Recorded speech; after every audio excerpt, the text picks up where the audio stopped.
Работната група за законот за јавно обвинителство, со кој треба да се реши и судбината на СЈО, на состанок ги анализираат правните ефекти од писмото на Катица Јанева, со кое побара сите предмети што ги отвори како шефица на СЈО да ги преземе основното јавно обвинителство.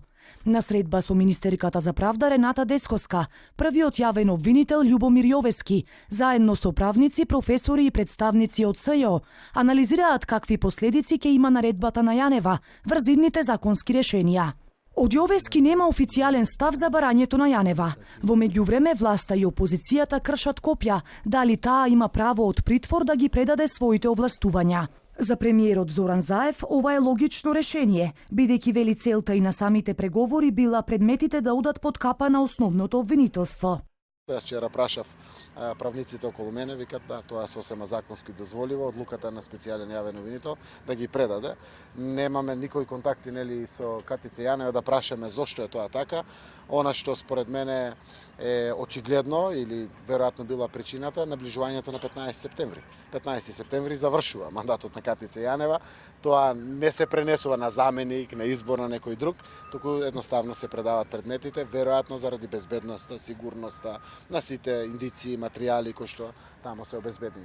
За ВМРО-ДПМН е пак писмото на Јанева е скандал, која докажува незината координираност со власта. Ова е без преседан во македонскиот правосуден систем и мислам дека секој дополнителен коментар е излишен, да лице кое што е обвинето за најтешки злоупотреби и кое што е во постапка на формално разрешување во моментов, испраќа писма за работата за која што е обвинето, затоа што ова лице е обвинето токму за работата како специјален јавен обвинител, во најмала рака е скандал и мислам дека ако малце држат од јавното обвинителство до себе и до својот морал и чест, воопшто не треба да влезат во никаква комуникација со ова лице.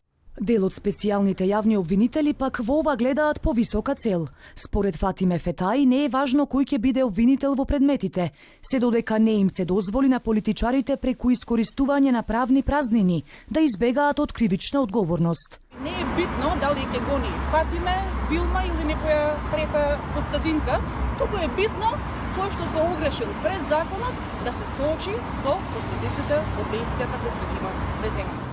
Фетаи и незините колеги ќе продолжат да ги застапуваат предметите на суд, додека првиот јавен обвинител не се произнесе за писмото на Јанева. Иднината на СЈО пак ќе зависи од новиот закон за јавно обвинителство, за кој партиите се уште се далеку од договор.